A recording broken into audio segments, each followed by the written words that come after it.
the dictionary says about manners. I don't want to hear any talking because Sister Keila gets extremely annoyed when there's more than one voice and there's this many people and we're being recorded. So please limit your talking. All right. Okay. What did we say etiquette is? It was on the board right here. Wilmer. It is deference. It means to defer to another person. It means to give way to another person. It means to spare another person of embarrassment. That's what manners and courtesy is. It is putting another person before yourself. It doesn't mean if you have the right. It doesn't mean if you feel like it. It doesn't mean any of that. It means you defer. You allow the other person to be first. You spare the other person of embarrassment. You give precedence to the other person. Everybody understood that? Okay, good. So with that in mind, it also means to be empathetic. And I told you what empathetic means. What does empathy mean, Brittany? It means to put yourself in their shoes and try to feel what they're feeling. That is correct. It means to put yourself in another person's shoes. It's being similar to sympathetic. And so when you are in that state, you're very aware of the other person. Our society today, our worlds are so small that all we are in our little world. And we're very unaware of people around us. That includes people in the elevator, on the escalator, in traffic, on the phone. We're very unaware because we're wrapped up in ourselves. And you might think, well, I'm just minding my business, I'm just doing my thing. But you have to remember that you're in society. We're not savages, we're civilized folks. And we live in a place with other people. And we have to conduct ourselves like that. We started out by talking about what the most essential part of courtesy, which is what? That should be fast. All your hands should be up. Besides Wilmer. Thank you, Wilmer. Nobody knows? What was the question? Alex. Thank you. It's greeting. Greeting one another. Where do greetings begin? Rihanna. Yes? You have to stand up. No. We're not even listening. Laura. In the home. Why did I say greetings begin in the home, Carlos? Have you been practicing it? So I'm basically teaching my class in vain. I wake up early. When you see somebody in the house, the first time you wake up, are you saying good morning? No? Why? But why? I don't normally do it during the week because I'm the only one awake. But that's not what I said. When you see somebody in your house. My mind is off. No, that's not. But that's the point. You're not doing what we're saying. When you wake up in the morning and it's a habit, you're all sleepy and you're like walking past your dad or your mom or your sister or your brother, you're like, you don't even say good morning. It's like, I'm just going to go do my thing and that's it. You should. You don't have to have a conversation. I personally do not like having a conversation in the morning. My whole house knows this. My husband's been married for 23 years and he knows I do not want to have any conversation in the morning. But we are civil. We say good morning. Did you sleep good? He always asks me. Did you sleep good? Yes, thank you, I did. And then it takes me like a second delay, like maybe 30 seconds. If I get there, I'll say, did you? But sometimes I don't get there because I'm so sleepy. But at least we say good morning. My children know. They don't pass me in the hall or her father in the hall. That's the first time they don't say good morning. This is a habit that is supposed to be customary and has lost in our society. Therefore, these are the same people that when they get home from school, when they get home from work, they don't say, hello, I'm home. They just go, what's for dinner? Right? Or, why'd you park the car that way? Are you blocking me? You are supposed to say hello when you get home. This is a training ground so that when you get into society, you won't be one of those people that comes into the office and walks to the door and doesn't say good morning to people. Because we all, people that work, know that there are people like that they don't say good morning. They don't, or they mutter. You don't even know what they're saying. And that's rude. You say good morning, you greet people. You're in an elevator, you're by yourself, and somebody comes in, you should say good morning. Actually, the person coming in should say it, but it doesn't matter. It's just manners. Now, does this make you a sinner? Absolutely not. You're gonna go to heaven and not have manners. You will, if you're saved. But, does it make you an excellent Christian? Does it make you somebody that draws people to you? No. You need to have manners in order to be socially viable, to be able to interact with people, and so that they will respond to you in kind. We talked about the elevator. What do we say about the elevator? We move to the back. The moment you get into the elevator, you're supposed to move to the back. Obviously, the elevator's filled. You don't push your way to the back. You go to the back and you're the first one there. You know, if you open the door, there's 5 people think, move, I have to go to the back. You have to be, it has to be like it's empty and it shifts and it goes forward like that. Because most people that get in the elevator, they like to go in front, they hog the numbers and stand right there by the door. So, and then people can be coming in, bumping their shoulders, they don't care, they're going to stand right there, they're going to be the elevator man. It's ridiculous. You need to make space for people. Okay, then we talked about the cell phone. What did we say about the cell phone, Natalie? That you don't have cell phone conversations. You do not have cell phone conversations. This is not based on Sister Keila, okay? This is coming from Emily Post. If you know anything about manners, you'll know Emily Post's name. If not, you can research it online. She is infamous and famous for her etiquette rules and manners. This book has this is a different version because she has all the different versions that she's been updating through time, because the manners that are in here about texting and phones are not going to be in here from 10 years ago because they're not necessary. Now we have to talk about it. We talked about when you're in a room and somebody arrives, there's a 6 or 7 of you. What happens when somebody arrives? Usually, what happens? No, usually. No, it doesn't. Because I got in the room and you haven't stood up. Usually what happens? Hey, you stay in the sofa. Hi, how are you? You are supposed to get up. You should not have a person bending over the sofa trying to say hello to you. Right, especially if you're a man. You are supposed to get up and you say, hello, how are you? And then we talked about the different ways of saying hello, how are you? I'm sorry that you missed it. We talked about the handshake. Don't linger too long. That's weird. You know. And don't have a soft, wimpy handshake that's gross and it's like, it's a turn off. And a man and a woman. And then there is a strong handshake, but not too strong. Don't take off their circulation because then they can't breathe. Or they can't, it's painful. It starts turning purple. I've had those handshakes that go, oh my goodness, you crushed my bones. But normal, firm. And a woman, just because you're a woman doesn't make you delicate. It doesn't make you pretty. Because you're like this. No, you shake like this. Sorry, Mom. Firm. It's firm, right? And that's it. And not like this. Hi, how are you? Especially in a guy and a girl. That's very creepy. Very weird. Stop doing that. Limited to 3 seconds. Count in your head if you have to. It should be about 3 seconds. Come, how are you? Boom. How are you? Boom. That's a good. How are you? Boom. All right. Okay. Then we discussed about the phone. When we enter the elevator, I deviated from that. When you enter an elevator with a phone, guess what? You're not supposed to keep talking on the phone. I have done it because it's an urgent call. Try to wait till you get off the elevator because unless you're alone, because it's uncomfortable for everybody around you to hear it's not you, it's the other people that feel uncomfortable because they're hearing your personal conversation. Let's say it's Natalie and Ashley and they're getting on an elevator and they're like, and they get on the elevator and there's people there. One person there or people there. They are not supposed to continue that in the elevator. And whispering is worse. Worse. Just, you can do it like, oh yeah, I like the shoes I got in my Macy's. And that's it. Don't start a whole thing. Because can you believe that she did? Can't believe her. You don't do that. Hi, Joel. Okay, so then we talked about men, boys keeping handkerchiefs with them. This is a good habit. This is something nice. And I suggested something that my grandfather taught my husband. My husband always carried a handkerchief. And my grandfather would tell him, keep 2. One for you. And the other one is so you can offer to a lady when she needs it. And there's nothing nice like when you're crying or you have a cold or something, and a gentleman with his cologne has it on there. It doesn't matter if you're married or not. It's irrelevant. And gives you a handkerchief. It is a nice, gentlemanly, chivalrous thing to do. I'm only telling you if you want to be a viable product. You don't want to be a viable product. You want to be mediocre. That's fine with me. I'm already ready. I have a good catch. I'm just telling you. I'm just telling you. You need to remember that. Just like ladies, we talked about this, clip our fingernails in public. That is so disgusting. Men do not do this either. We do not groom ourselves in public. We do not brush our hair in public. You don't brush your hair in public. You don't pick your nose in public.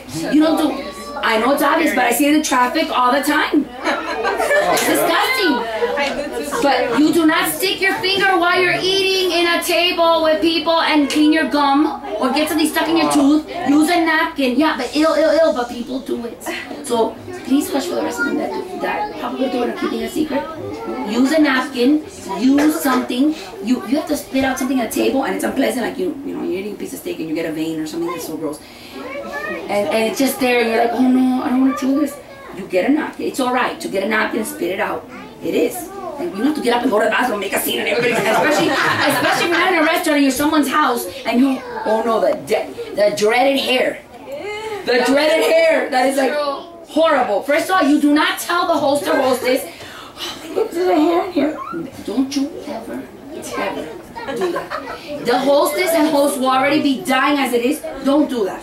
You just discreetly with a paper towel like this.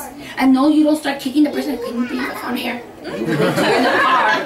You wait till your car, you tell the person, you just do not do that. You just discreetly do this and you put it to the side. Many people have become embarrassed in this manner. We don't do that. This is not civilized and not ladylike. Alright? Then we discussed about assisting people that have a bunch of packages. If you're in an office, if you're in a firm, if you're anywhere that you're waiting, and you are a lady, and a man comes in, do you get up if there's no more chairs? Raise your hand. If the man has a chair. I said raise your hand. If the man is elderly or if he has packages in his If he's elderly or he's carrying a bunch of packages or he has a baby, and yes, you should get up, or he's sick. Otherwise, ladies, you don't do that. Boys, men, when do you get up? All the time. Amber? All the time. Except Except if it's another. if he's old, elderly. And we discussed an elderly would be like my father's age or something, not their age over here. Okay. And no, I said not their age.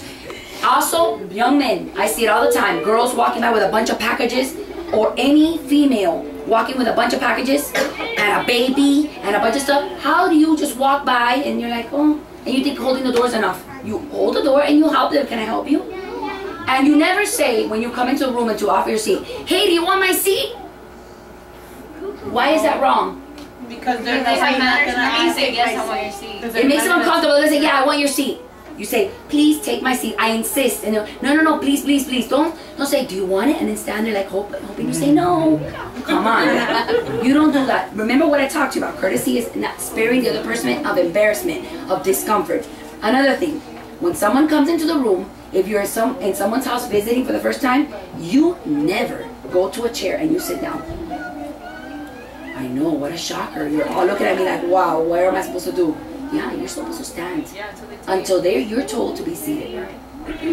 Of course, if you come to my house, and you've been to my house many times, please, that's ridiculous. But we're talking about first time and at someone's house. You do not go and take a seat. You wait until you're told by the host or the hostess, please take a seat. It's just manners. Those are things that are just normal.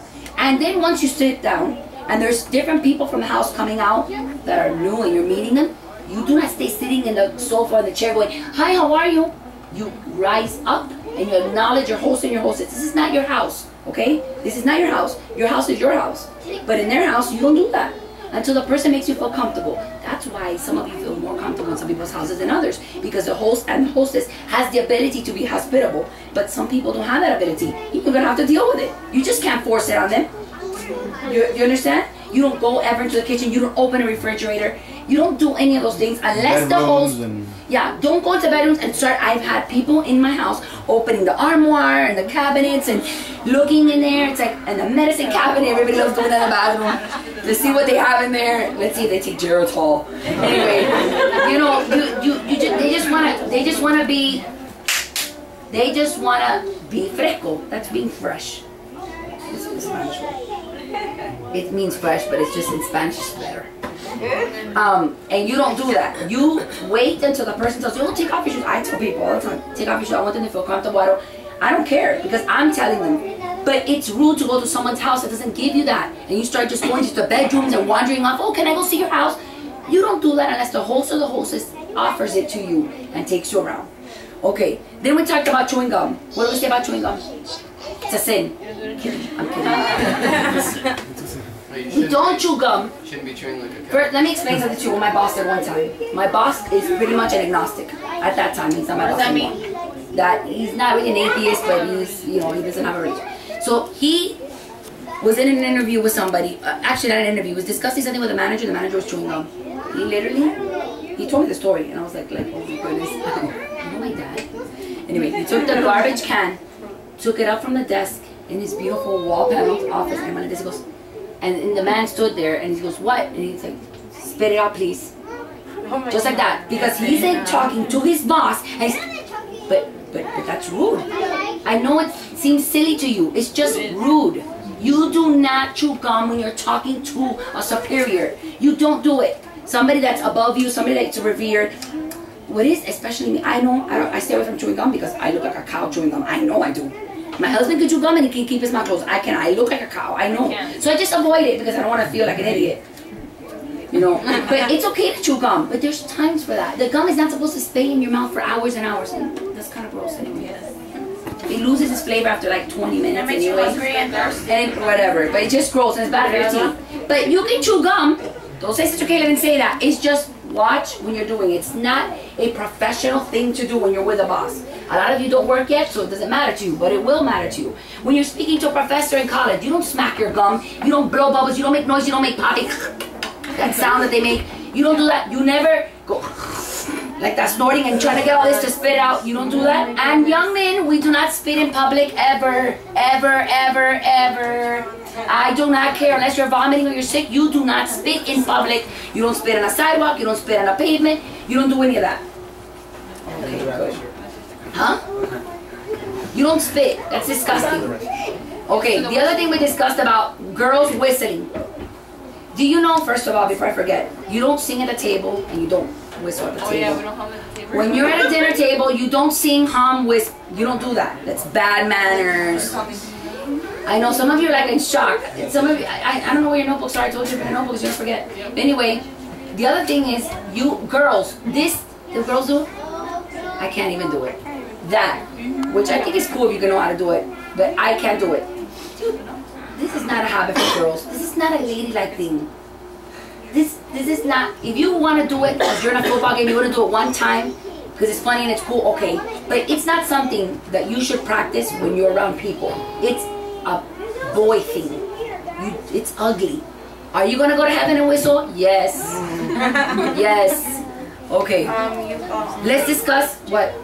No, she's just looking at the thing. Hurry up with the review because I'm. You don't lean on the car horn. Traffic. Yeah, we talked about traffic etiquette. We don't lean on our homes. We don't tailgate people. Miami's infamous for it. Miami right now has a record number one for the worst and rudest drivers. We're in the top 10 for worst drivers, and we're number 1 for rudest. That's been for years, like 3 years. Well, all I know is that you cannot have the attitude of, well, you can't beat them, join them. No. Use your blinker if you want to get in. Sometimes in Miami, you have to learn how to drive la cañona. You don't have to just get in there because they're not going to let you. Otherwise, you'll be sitting there forever. If you expect to be, oh, they're not letting me in, then I guess you'll be sitting there all day. But doesn't mean that when it's your turn to let somebody in, you don't do it.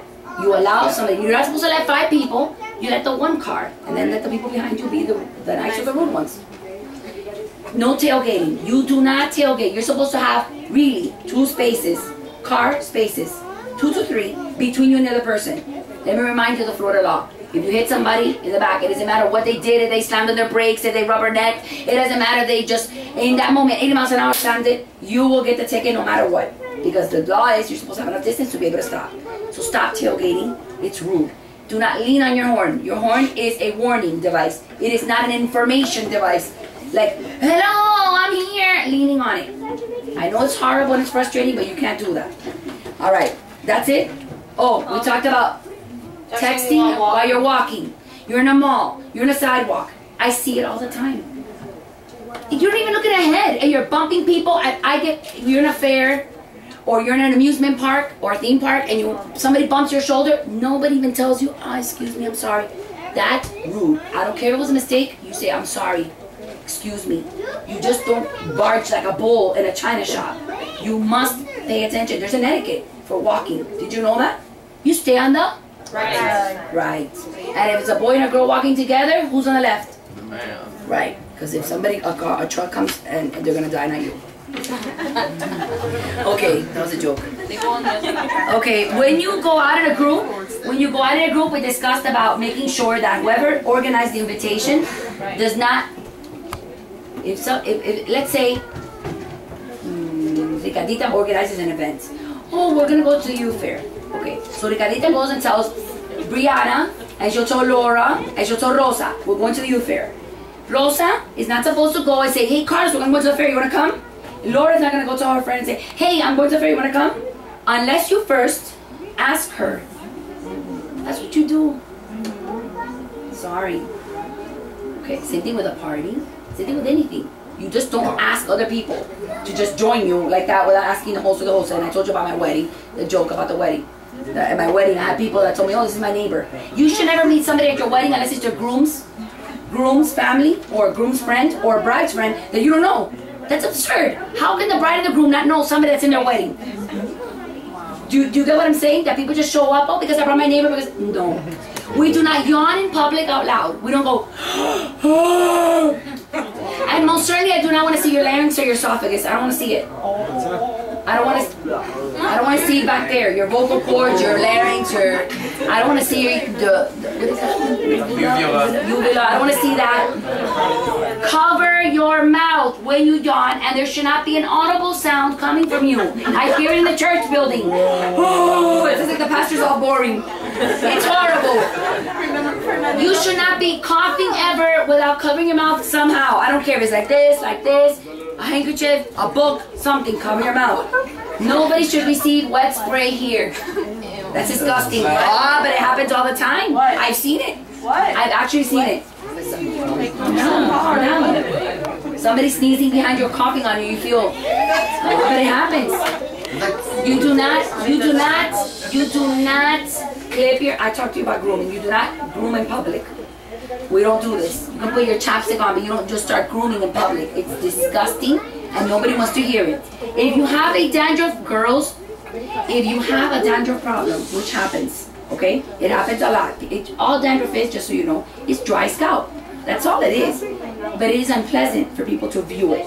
If you have an issue with it, and you can't control it with the different shampoos that we have in this country, because there's all kinds of shampoos, and you can invest money, yeah, but some people Head and Shoulders doesn't work. There are really up there shampoos that are just for medication, because Head and Shoulders sometimes for people have it really bad, it doesn't work.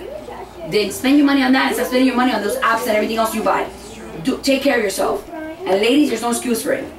What you do is, when you wear dark clothing, you make sure, you look at your shoulders, and make sure that they're not flakes there. Because it shows. I'm just telling you. Always use deodorants. Always. I don't care. I had people tell me, I had to talk to an employee one time. It was so bad that the rest of the employees couldn't work. And I had the unfortunate experience of having to tell, this happened to me twice. And the person was actually telling me, but what are you talking about? I don't have to wear deodorant. I never smell. I said, okay, you do, and I don't know what to tell you, but you must do it. So what I tell everybody here is that even if you think you don't, you don't smell anything, I do not care. Wear it anyway. Just wear it anyway. It's not a big deal. Just cool it down. Right? I need the Modales with the offer. Absolutely. Thank you. Fill it at the top. Okay. Okay. Then we talked about. Oh, now we're into the other stuff. Okay. Your breath. Do you know that your breath smells when you haven't talked for a long time? That's when your breath smells the most. That's why morning breath is the worst breath, because you've been sleeping all night and the bacteria is festering in there. So that is why it's important that you do things like flossing. I know I sound like your dentist, but when you floss, what happens is food builds up in there and it starts rotting. It does. And that's what plaque is. It's dried up food or film that's what causes some people's breath, that they can brush and brush and brush their teeth and they still smell. Also, your stomach can cause this. You can eat something and it can cause something. Carry mints with you, boys and girls alike. In my house, I buy them by a big fat pack, and my daughters know that they should be carrying that with them, because that is disgusting. It's a turn off when somebody has that breath that smells like they went to the bathroom. Really, literally, it smells like the bathroom. Your mouth. You need to keep your breath fresh. If you're a person that's quiet and doesn't talk much, then you need to even be more aware of that. You need to make sure. Coffee causes bad breath. Not in that moment, but later it smells like that coffee breath. Make sure you keep mints with you. These are just little things that are important for you. Look at your nails from time to time. Make sure your nails are not black. Because sometimes you can be messing with something, or you're cooking and you have stuff. Make sure your nails are not black. Your toenails should be clipped. Your toenails should not be extending itself, and there should be a white thing extra. That is past disgusting to me. But past disgusting to anybody. Let's just ask men. Let's just turn around and ask men. How do you feel about women with long toenails? Brother Nelson. Horrible. Joel? Bad. Mom? Even if they're manicured, if they're nice, but they're long? You don't care that it doesn't bother you? Okay, then I'm like, they are long like that. Oh, she said, oh, no, I don't know. You don't like this? No. Natalie's gonna kill you. Like, yo, Mom! Oh, it is nasty. Girls, what about boys with long toenails? So different how it works. It's so funny how men express themselves and go, well, some, I don't know. We're quiet and go, What about men with long fingernails? okay, now we're gonna talk about that. Let's talk about that now. Man's hands. Very important, boys. Your nails need to be cut all the time. And not just all of them but your thumb. All nails. This one, this one. All of them. I don't know what you use it for, because you better not be using it for what they used to grow your nails for. But everything else, I don't know if it's for picking your nose, a shovel, what it is. But you better clean that. Cut them, and there should be very, like, almost at the edge. Like right there. That's disgusting. A girl cannot stand that. Cut your nails. Both. Here and here. Men. Especially these days. Shh. Okay, then. You just you threw me off there. Okay. When you go out in groups, and it's time for the check. How, right now, as young people, somebody raise your hand and volunteer and tell me how you're doing it, because maybe I should go to one of these to see what you're doing. Oh, we all pay separately.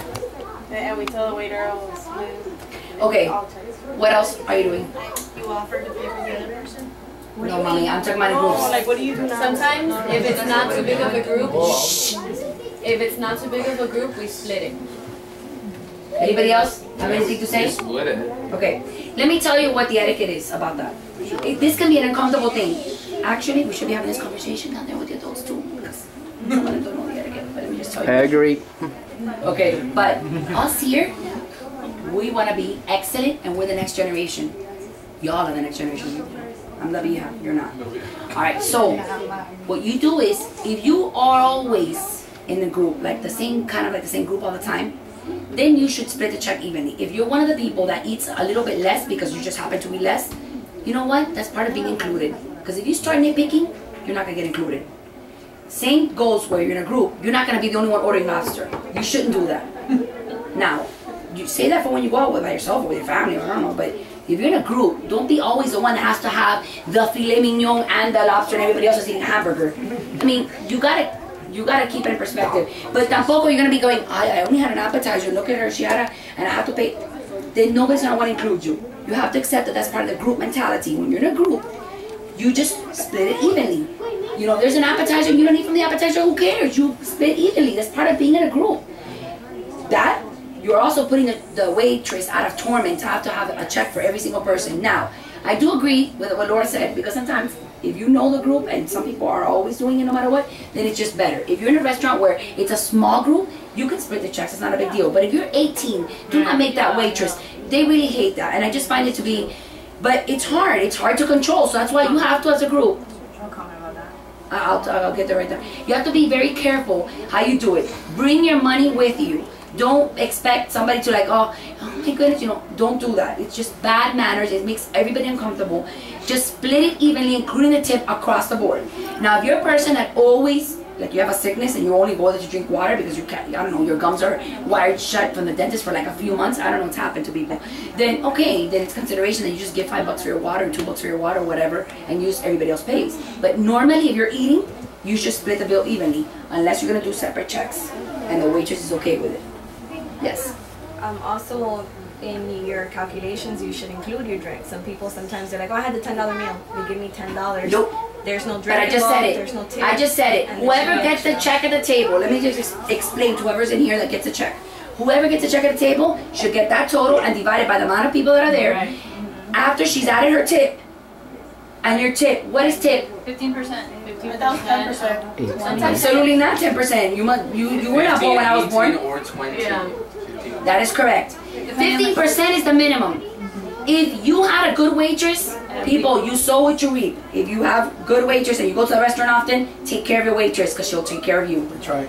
Do it. It's hard to find sometimes good service and they act like they're frustrated. I understand, leave them 50%. But if they're going out of their way and they're doing their job and they're on it, you should give them 18, in my opinion, 18 to 20%. You know what? If you can't have money for the tip, you shouldn't be going out. Punto. That's it. Okay, so when, like Amber says, Amber gets a check. The check is $200 and there's 20 people. Who's paying? How much is everybody paying? 10. That's it, including the tip. Like around 30. Yeah. It's never gonna be. Okay? Is that clear? Good. One thing to bring up, I don't know Quickly. if we were going to mention it, saying thank you to the host or hostess. Yes. When somebody organizes something for you and does something for you, and you, first of all, you always show up with something. Don't you dare go to a party, invite to a party, and you don't ask the host or hostess, what can I bring? You don't do that. That is ugly, especially if the person is a young person like you. They don't have money. They're not an adult, you know. They have a little bit of money. They don't have an adult, the money to be doing all the little details. Try to do a party yourself.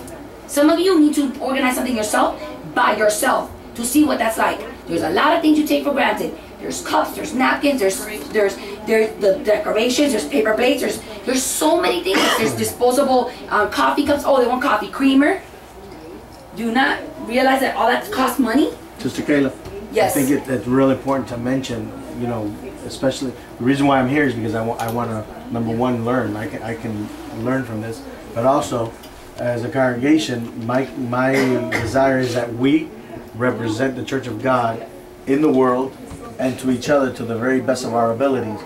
When these group events are happening, we need to consider being prompt, being considerate. Here it is that it was said at 3 o'clock, and in the world, in a Latin culture, there's what we call Cuban time and then American time. That's so inconsiderate. If it's 3 o'clock, you shouldn't show up at 4 o'clock. That is inconsiderate and it is rude. And like you said, you go there, even though they hosted the event, you don't just say, well, okay, bye. You offer, what can I do to help? A lot of times I see in Vacation Bible School, there are some things that could be done to help. And I understand young people are young people. We were young once, but it's not just about, okay, let's hang out. What can we do to help? We need to learn these things. Right. You're the next generation. This generation that's right here is not always going to be around, and you have to take up the torch. You have to do that when it can be done. What happened when it was raining on Thursday night?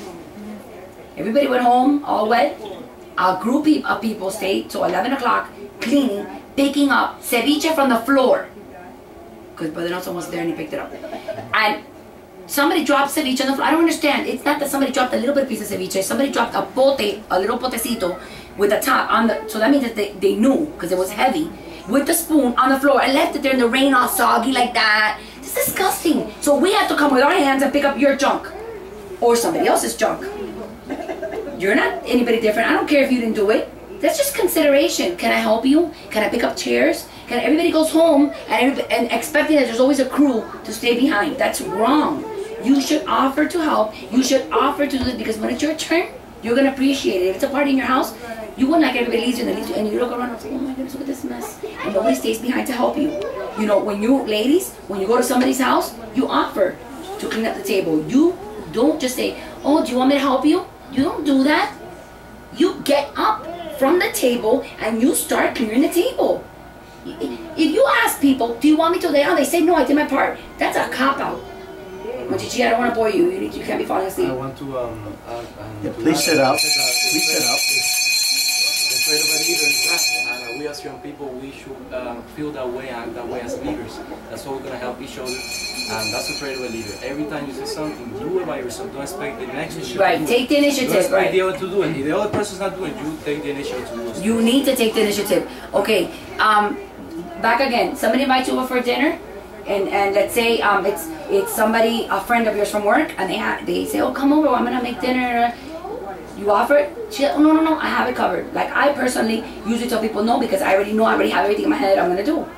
But when you go, you still take them some flowers, or you take them a little candle, or you don't, you do this. When you go out of town and you stay in somebody's house, it doesn't necessarily happen to happen here because we're amongst each other. But when we go to out of town and you stay in somebody's house, oh my goodness, you better be making sure that you make up the bed that you're staying in, and I mean you help them in that kitchen, because that is not a hotel and they're being gracious to have you stay there. You better be like rolling up those sleeves in there with them, and when you leave, you take cards with you. Oh, it's a thank you card. You leave a thank you card.